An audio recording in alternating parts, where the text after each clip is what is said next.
If we can, excuse me, if we can turn to the Mexico situation for a second. You call out in one of the reality checks, you call out three, kind of call it challenges that Mexico faces going forward. Informal labor, or maybe we can call that the shadow economy to a certain degree, infrastructure, and security. What is the prediction for when and how Mexico can get through these challenges, and then what role could a a good trading partner, for example, its northern neighbor, play in helping them through that challenge? Well, let me first say that article was not written by me, but by Alison Federka, and I say this because her parents are sitting right here, and they should be acknowledged. And she knows far more about Mexico than I do. The real issue, Mexico has benefited enormously from its membership in NAFTA, as the United States has, as the Canadians do. It needs to take a leading role in Central America to mobilize the labor there. And in this, its natural partner is Colombia, which has an interest in Panama and so on. There's an evolution, I think, that will go on, because I think Brazil is fundamentally incapable of carrying out this role, in which Mexico will oddly be both a North American and a South American country.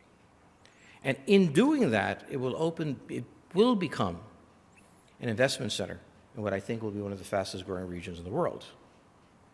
The problem it has is institutional. It doesn't have any. Or its institutions were built for a third world country. And this is a problem with many of these emerging markets. They've emerged, yet they don't have the institutions. Nor do they have the vision to understand what they've gotten. So in Romania, I spend my time trying to convince them they're a real country and they should start taking responsibility. I have the same problem in Mexico, where I meet with Mexicans and try to explain to them, look, you are not a third world country.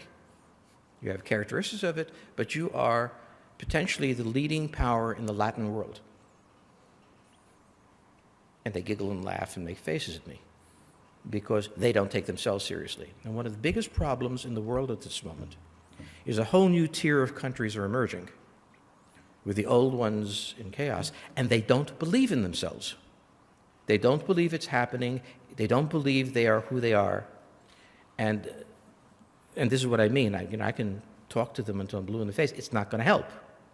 So what is it that Mexico must do, the single thing? Understand what it's become. Not forget what it was, but understand what it's become. And that is here in Poland, in Romania, in Turkey, throughout the world that is going to dominate the 21st century, the power, the problem. Interestingly, when the United States in the 19th century was in the same position, we believed we really were rulers of the world, even though we were a third world country. So the generation that came up then had enormous confidence. The generation that we're dealing with now, and Mexico is very much among them, doesn't have that.